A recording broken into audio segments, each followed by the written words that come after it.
Live from downtown Detroit, Local 4 News at 5 starts now. Carjacked on camera, a woman attacked in a restaurant parking lot, and you won't believe how quickly he pulls it off.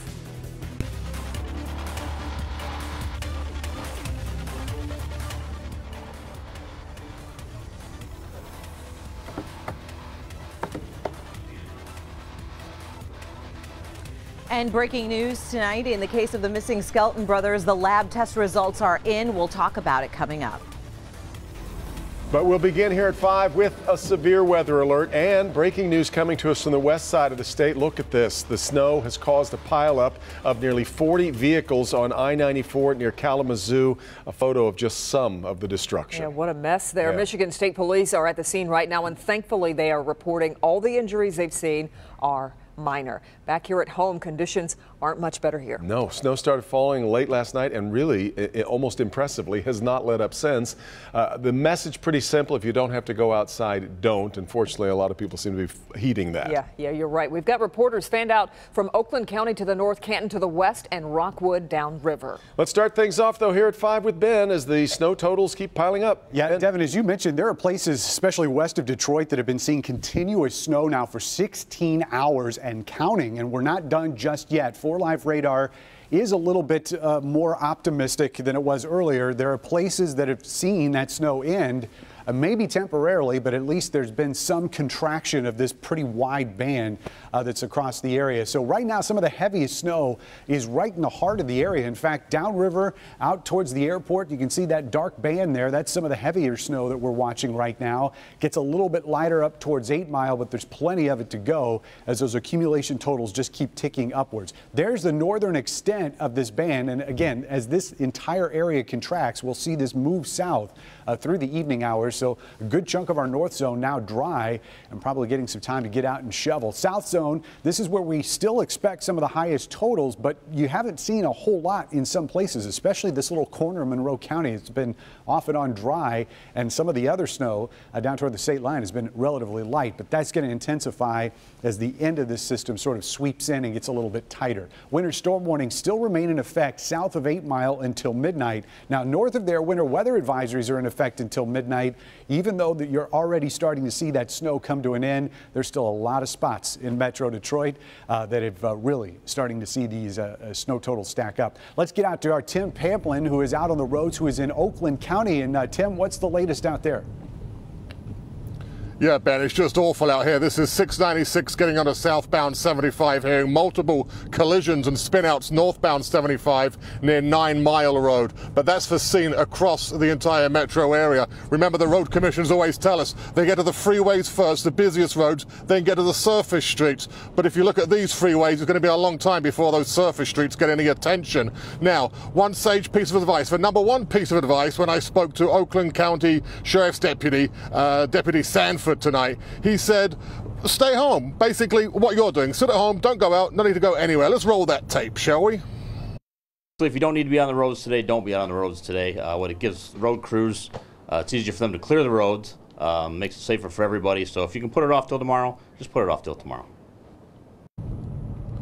So good advice, put it off till tomorrow. Lots of people did, of course. No schools today. Lots of businesses also shutting down or letting their employees work from home. Now, working from home, that's something Paula Tutman can't do this evening. She's down in Rockwood. I hear she's up to her knees in the stuff. Paula. Oh, maybe not up to my knees, but you're right. On snow days, we have to work. My photographer, Joel Diener, and I, Tim, have been all the way down to Monroe. And I can tell you that when we left that area about 2 hours ago, it was not snowing anymore. Just like Ben said, though, the line of demarcation appears to be Newport. So we drove up here to Rockwood. It is still snowing. It has not stopped snowing. My trusty 2-yardstick says that we have probably between 6 and 8 inches, depending on the drift. And while it is pretty snow, oh yeah, it is also nuisance snow. At the height of the storm, the commute was at best a nuisance, at worst incredibly scary to navigate. We saw spin-outs, spinning wheels, and sheer visibility challenges on the freeways. You couldn't tell what lane was yours, and so most drivers made it up as they went along. And for McKenna, even driving a truck was a challenge. Yeah, I was coming off of Hall and La Pleasance, and it goes a little uphill right there, and I had to put it in 4 high. It was fine, but I was starting to spin out just a little bit. What does Brown do on a day like today? Barry says the weight of his packages actually help keep his truck on the road. But as he makes deliveries, his aluminum truck gets lighter and lighter. Weight puts more weight on the rear axle. That's why I put fuel in here right now to give me more weight. On a day like today, thank goodness for the packages to help the delivery man. It's difficult. It's difficult. You just have to be careful. Yet even during the height of the storm, sometimes you get the guy who just thinks the road is theirs. A lot of people think that this is the weather to still speed in, you know, and slow it down, and always consider the other drivers and, you know, who they might have as passengers, young children and things of that sort. Yes, please. Also on a day like today, wow, you know what? You talk about bringing out the ski clothes and the snow clothes with a suit and tie guy like Rod Maloney. Canton is where he is. Rod, what you got going on in that snow? Paula, I have my yardstick. Let's take a look at how deep the snow is out here today. I believe that's about 10 inches. 10 inches of snow out here in Canton. But you know what? We've been doing a little joke writing today because there is that much snow out here. We had so much snow today, the Canton IKEA store closed early. Funny though, considering IKEA comes from Sweden, where it snows more than Michigan. At Metro Detroit Airport, the McNamara Terminal Board showed a couple of dozen cancellations going east and west. Over at the North Terminal, though, we found the unlucky ones, the long-faced travelers you just know aren't getting home when they want. Alan Spurley of Phoenix is delayed a full day. Where are you going now? San Francisco. That's not Phoenix. No, hoping to get to Phoenix. So how difficult has this been for you? It's quite difficult, yeah. Want to get home. We don't have no place to go right now, so.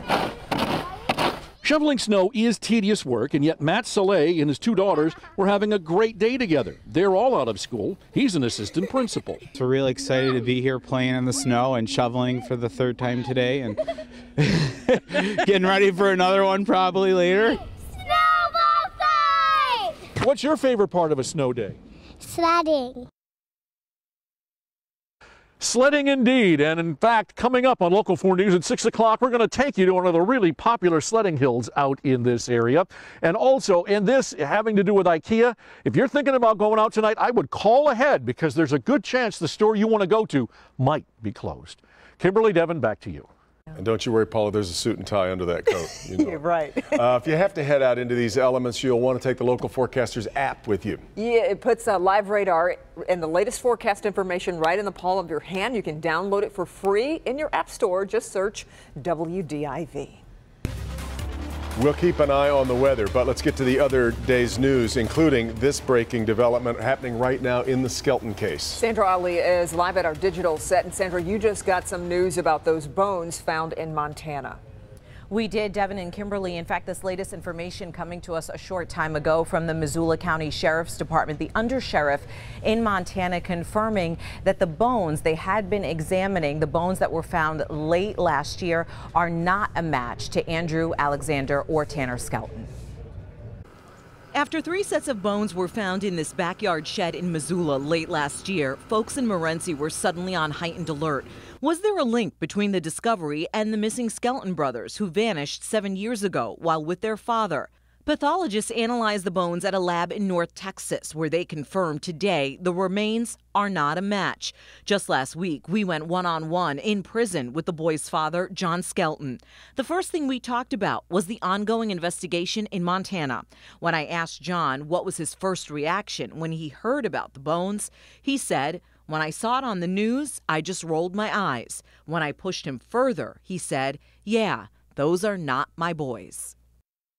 And we should point out anthropologists in this case were working with pieces of a jaw, fragments of a jaw, as well as teeth. And they do believe at this point that the bones they have been examining are indeed archaeological bones. So they are what they call ancient bones. We should point out, be sure to download the new episode of the Shattered podcast, our deep dive into the search for the Skelton boys. In this episode, we talked to Chief Larry Weeks, the lead investigator on the case, back when the boys disappeared. And you can download Shattered for free anywhere you get your podcasts. Back to you. And that means the mystery endures. All right, Sandra. Our other top story that is developing at this hour, a 3-year-old girl found safe after being abducted by a non-custodial mother. This is new video of Chanel Perry with Detroit police officers. Chanel first went missing last night from her home on Detroit's west side. Let's get right to our Sean Lay. He's on the scene and was there when Chanel was found. Sean? And the police chief, James Craig, telling us that they needed a tip from the public to find this little girl, and they did get the phone call they needed and leading them right to this house on the west side. Take a look. Only Local 4 cameras on Detroit's west side right here. Ferguson and 8 Mile to capture this. Detroit police and EMS recovering missing 3-year-old little Chanel Marie Perry. Now, police say Perry was taken from her home over on Biltmore, just a block over, just before 11 last night. Her mother, Lacia Perry, did not have custody of her daughter at the time. Police say Perry suffers from mental illness and had taken the girl before in the past, also broke out the windows of the family's home as well. Perry left with the little girl on foot, something that police were very concerned about in this weather. Now, the woman living at this home says she took the mom and girl in overnight, saying she didn't know police were looking for them. She says the mom's story that the mom was trying to rescue her girl from an abuse situation. This lady really needs some help. I believe her story. She said her child is in danger, sexual danger, you know, that type of stuff. So, you know, and I'm like, I don't really want to get involved. Tell her contact the authorities. Now, police say they have no indication of any abuse here, and the mom likely has those mental issues the family reported, and possible substance abuse issues. The mom now in custody. She's under arrest, but we saw right here police with big smiles on their face because that little girl recovered, looked absolutely fine. She's being checked out of the hospital right now. From Detroit's west side, Sean Lay, Local 4. All right, Sean, there are brand new clues into a deadly case. New here at 5, how police are hoping this 7-second sliver of video can help get a killer behind bars. Also, Larry Nassar on the move, where the disgraced former doctor is now heading after spending weeks in a courtroom. Larry. It all happened in less than 7 seconds when a man carjacked a woman in this parking lot. But the good news is it was all caught on camera. I'm Larry Sproul, and I'll tell you how police say you can help. Snow continuing to fall across a majority of southeast Michigan, and even though some of us may be getting a break this evening, not everybody will. We'll tell you where the totals will continue to stack up through midnight. Straight ahead. New at 6. Words of wisdom from the mouth of a 5-year-old. Do what you can do, and tomorrow your nation will be what you want it to be. New at 6, you'll see how this little guy brought a room full of adults to tears. Plus, tonight at the Olympic opening ceremony, a flag you might not recognize. Why this image is such a monumental one from some here in Metro Detroit. Let's take a look at this security camera video. A woman gets out of her car at a Detroit Coney Island, and just seconds later, a man with a gun walks up, carjacks her, and then takes off. Larry Sproul is following this story for us tonight. Larry, that video is pretty clear, but it's tough to see the attacker's face. Yeah, Kimberly, that's because it all happened under 5 seconds. A woman pulled up to this Coney Island right here. A man walked up to her with a gun in his hand, then drove off in her car.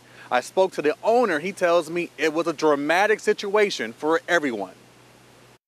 It's a video police want you to take a close look at. It's a carjacking in progress that happened on January 30th around 2 in the morning. You can see in this video where a woman driving this silver 2016 Chevy Malibu pulls into this Billy Coney Island restaurant on Schoolcraft. We are blurring the woman's face, but it's at this point when she gets out of her car and the suspect walks up to her, pulls out his gun and grabs her purse. The woman runs away and the suspect gets in the car and drives off. It all happened in just 5 seconds or less, but police want you to take a good look at this suspect. They say he's a black male in his 20s to 30s. He's about 5'8", 180 pounds, and a medium complexion. In this video, he's wearing all black clothing. But take a close look again at this video. The suspect, the car, anything that stands out. And of course, it never hurts to take another look at that video. We have that video on our website, clickondetroit.com. Police are asking if you know anything about this case. You're asked to call Crime Stoppers. We're live on the west side tonight. Larry Sproul, Local 4. Larry, did anybody around at that time see anything that might help police? Well, Kimberly, as right now, no. I spoke with the owner off camera. He tells me that he was not working that night, but his son was. He says his son just called police as soon as the woman ran into the restaurant. They are now working with police as a part of this investigation, Kimberly. Yeah, it's how it happens so quickly. It's hard to see anything. Okay, right. Larry, thanks.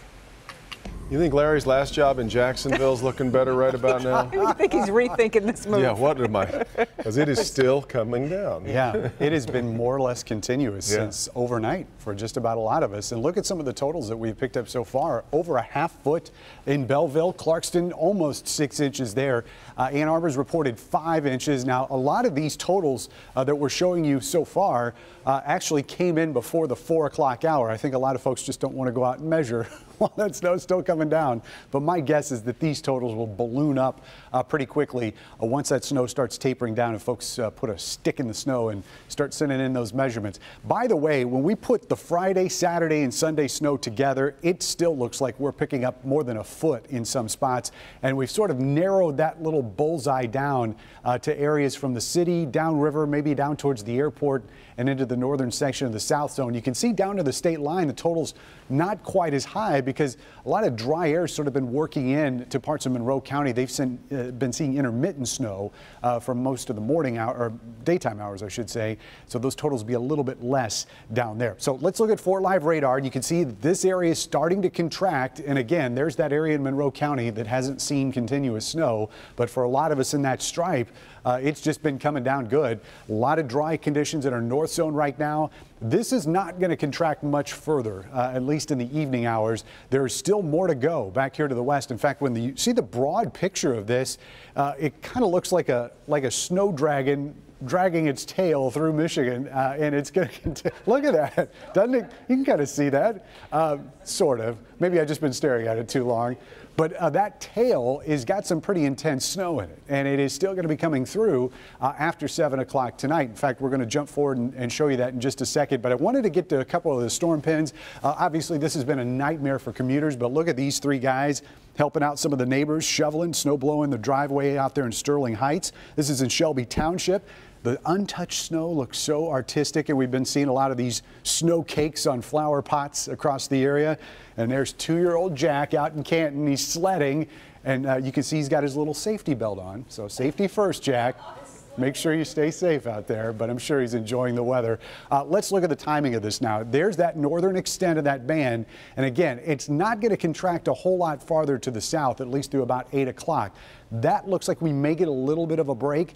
But then the tail of this system starts moving in here, and that's going to keep moderate and potentially even heavy snow going south of 8 Mile, even past that 7 or 8 o'clock hour. So it's going to be sort of a tale of halves here, with the northern section of the area not seeing much, and the southern still seeing enough snow to at least increase those snow totals. So midnight, we'll start seeing it wind down by 1, 2 a.m. Everybody's done. And again, the south zone, you'll be the last to see that snow clear. Now let's look at low temperatures tonight in your 4-zone forecast. These are going to vary quite a bit. We'll see 23 in the city. That's actually above average because we get the cloud cover over top of us and some milder air.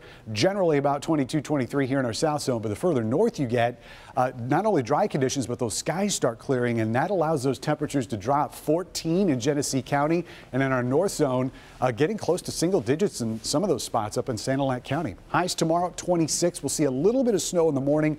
This looks like an inch or less, and it's mainly going to be for our south zone. But looking for another 1 to 3 on Sunday before we finally get a little bit of a break next week. Seems like a long way away, doesn't it? And yeah, we got more February to go. Yeah, sure do. All right, let's check in with Dr. McGeorge. The flu season has parents on edge, and one symptom in particular has them seeking help. I'm Dr. Frank McGeorge. I'll have the latest on local flu cases and a look at what else is going around. All right, Doc, but first, Larry Nassar is on the move. Where the disgraced former doctor is headed next as the U.S. Olympic Committee talks out about what they didn't do to stop him. Larry Nassar has now been transferred to the Federal Corrections Facility in Milan, where he is currently being processed. The former doctor is being processed in the low-security prison before being transferred to another facility. It's not uncommon for people convicted of federal charges to start in Milan. It's the only federal prison in the state. Former Detroit Mayor Kwame Kilpatrick was also sent to Milan before being transferred. The United States Olympic Committee has said the U.S. Olympic system failed hundreds of young female athletes. The USOC has also started its own investigation to find out how Larry Nassar was able to do what he did for so long.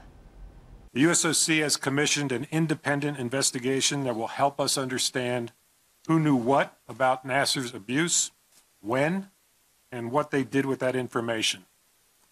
We will take appropriate action based on the findings of that independent investigation. The moment of reckoning that we are experiencing in the United States is extremely painful on many levels, and most especially for the women involved.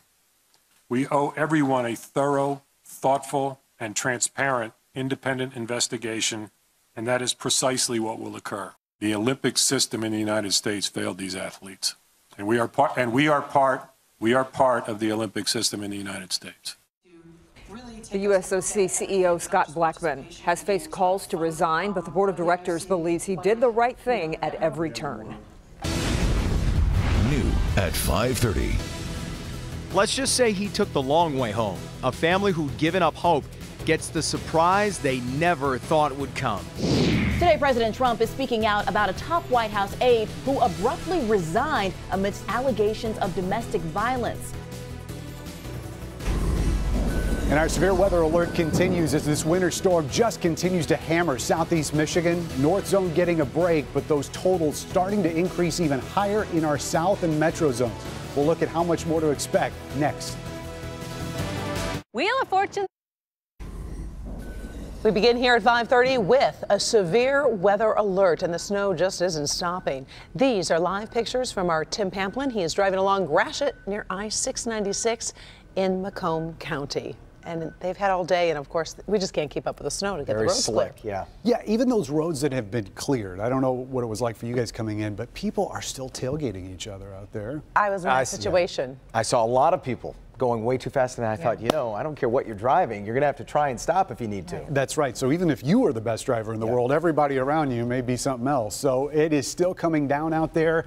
We are seeing that line between the snow and the dry air sinking further to the south. In fact, when you zoom in on the Livingston and Oakland counties here, this is an hour loop. So look at how far that snow has progressed in just 1 hour. It's places like Lake Orion, Ortonville, Fenton, Genesee, Lapeer counties, you're getting break. And for the most part, you'll continue to see that. But further south, and especially south of 8 Mile, this snow is going to continue for a while. You can see that it's lightened up a bit here in Wayne County, especially around the airport and downriver, which we're seeing some of the heavier snow. Still some moderate bands out here in parts of Washtenaw County, and a little bit of that dry air that was showing up here in Monroe County started to fill in. But look what's going on back here to the west, southwest Michigan. You can see that those colors are darker, especially here in northern Indiana. So we still have accumulating snow to go as we get through the next few hours. So this evening, south of 8 Miles, where we'll primarily see that additional accumulating snow, and we're looking for another 1 to 3 inches on top of what is already out there. More to come this weekend. We'll talk about how those totals stack up and what we can expect for the entire 3-day stretch. All coming up here in a few minutes, guys. All right, Ben. Tonight, Detroit police are hoping a 7-second sliver of video can help solve a deadly crime. Check it out right here. It shows this Dodge Durango turning onto a street on the west side, and police say that car may have been involved in a deadly hit and run. Larry Spruill breaks down exactly what happened here. These flowers and balloons are now here at this stop sign after police say someone was hit and killed while walking in this neighborhood. It happened here at this intersection of Eaton and Indiana. And now they have surveillance video, and they want you to take a look. Police are looking for this gray Dodge Durango. They say the driver of this car may have answers about a deadly hit and run. It all happened February 3rd around 2 a.m. when a 44-year-old male victim was killed by a car near Eaton in Indiana. They run through there every day, all day, even when it snows like this. Dana Clowney lives right next to the intersection. He tells me it was just a matter of time. They just fly past. We be like, one day somebody gonna get really hurt. Clowney says there are just 2 stop signs in that area. Those signs are on Indiana, but nothing on Eaton. He says that's a problem. When I'm going to the store or whatever, you know how you cross the street and the person be talking about, go ahead. You go ahead. Go right ahead. I'll wait. It's sad, but it is what it is. It's going to happen. And I knew it was going to happen. It's going to be worse than that. One day it's going to be worse. And if you happen to know anything about this hit and run in that neighborhood, you're asked to call Crime Stoppers. We're live on the west side tonight. Larry Sproul, Local 4. Larry, do we know more about the victim? Are they releasing the person's name?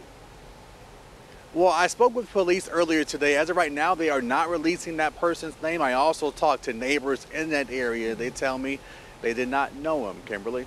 All right, thank you very much, Larry. President Trump breaking his silence about a top White House aide who abruptly resigned this week after allegations of domestic abuse. Blaine Alexander joins us from Washington as the Trump administration faces new questions about what the White House knew and when. Well, Jason, a source tells NBC News that the chief of staff knew about these allegations for months, but he did not realize the full picture until this week when he saw a photo of Porter's ex-wife with a black eye. Shutdown over. The yeas are 240, the nays are 186. The motion is adopted. President Trump this morning signing a measure to fund and reopen the government after an all-night standoff in Congress. That's a story.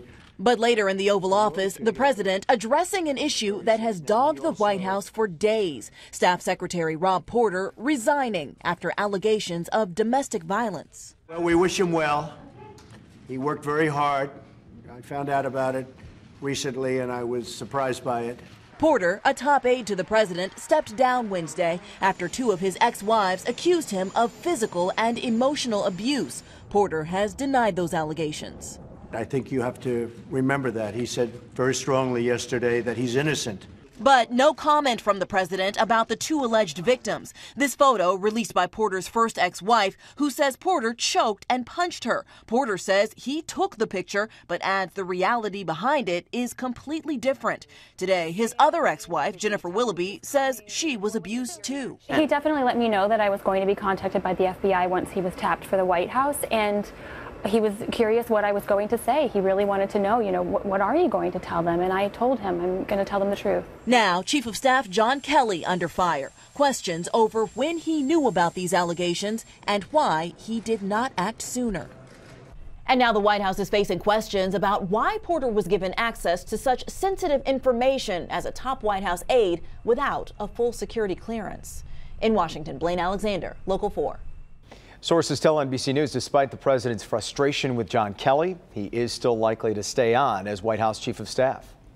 3 police officers are shot near Atlanta while serving a warrant. The officers were serving that warrant for failing to appear in court when the suspect opened fire at a home south of Atlanta. One of the officers died from his injuries. The other 2 are expected to be okay. The shooter was shot and killed. Investigators say the shots were fired while the officers were trying to make an arrest. Exhale. The stock market rebounded today, late this afternoon, with the Dow finishing up 330 points. Despite that increase, it was a pretty rough week for Wall Street. That saw 2 plunges of more than 1,000 points in what was one of the worst weeks since the 2008 financial crisis. In the 5 trading days, the Dow was down 5% compared to the beginning of the week. Across Michigan tonight, we're following stories from Grand Traverse County and our state capital in Lansing. We want to start in Traverse City tonight. That's where some members of Congress are trying to keep Asian carp out of the Great Lakes. 26 lawmakers are proposing a 1-year deadline for completing a federal study on keeping the fish out by strengthening defenses on a crucial Illinois waterway. They're trying to upgrade the lock and dam near Joliet, Illinois, where the Illinois River is infested with Asian carp. The infestation could damage native fish if they become established in the lakes. Moving over to Lansing, where Governor Snyder has ordered flags to be lowered today in honor of former U.S. Representative Joe Nolenberg. Nolenberg died on Tuesday of complications from Alzheimer's disease. The 84-year-old was elected to Congress in 1992 and served Oakland County for 16 years. Flags will stay at half-staff on state buildings and within the Capitol complex. A service for Nolenberg is scheduled for 2 o'clock Saturday afternoon at Holy Name Catholic Church in Birmingham. And in Grand Traverse County, a dog missing since before Thanksgiving reunited with his family. This sounds like a script to a movie Right? here. Ralph took off after being scared by a propane truck just 2 days before Thanksgiving. But after 71 days on the run, they received a call about a dog found at the Misaki Humane Society. And it was Ralph. I mean, I didn't totally give up, but I left the deck lights on every night just in case he came home. During the nighttime, there'd be lights on for him. He's lost 30 pounds. If you could see, you know, if he didn't have all this fur, you could feel his bones are protruding pretty good still. But the vet gave him a good okay. All his vitals were good, and just got to feed him puppy food until he gains his weight back. Ralph was found 30 miles from home and was returned just 2 days before Barbara's birthday. She says it was the best birthday present that she ever received. The 2018 Winter Olympic Games opening in Pyeongchang. The iconic Olympic cauldron is lit. These are live pictures from South Korea you see there. And as the opening ceremony is set for tonight at 8, we have a sneak peek of what you can expect. Gina Kim is in Pyeongchang tonight. We can't show you the video until after the opening ceremony airs in the U.S., but these photos provide a sneak peek into an event filled with amazement and Olympic-sized politics. North Korean leader Kim Jong-un sent his top diplomat and sister to the ceremony, the first time a direct descendant of North Korea founder Kim Il-sung has set foot in the country since the Korean War. They sat just a few feet away from Vice President Mike Pence, who refused to stand when the unified Korean team walked into the stadium. In other must-see moments, the flag bearer from Tonga is back, walking in shirtless and oiled despite 20-degree temperatures. And Team USA had a giant presence as flag bearer Aaron Hamlin led them in. We're just so excited to watch the U.S. team walk in. The first figure skating event of the Games proved tough for Team USA. Wow. With a disappointing performance by Nathan Chen, This guy's, followed by a fourth-place finish by pair skaters Alexa Smeka-Kanaram and Chris Kanaram, whose performance was a career best. In Pyeongchang, Gina Kim, Local 4. And with all the opening ceremony excitement comes growing concern about the norovirus. At least 42 more cases have been confirmed, bringing the total to 128. And most of those sickened are part of the security staff. So far, no athletes have fallen ill. But Beaumont doctor James Bicos cautions these illnesses can spread quickly.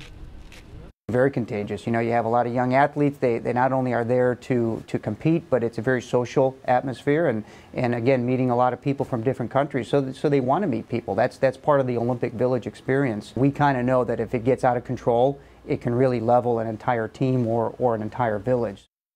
Olympic organizers are stepping up precautions, distributing hand sanitizer throughout the Olympic grounds and promoting good hygiene in multiple languages.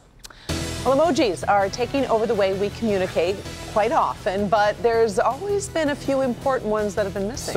So many I've been waiting for. Need more emojis. More people working on emojis. New at 5:30, we're unveiling the latest set of emojis that will allow the follically challenged to finally breathe easy. Oh, thank goodness.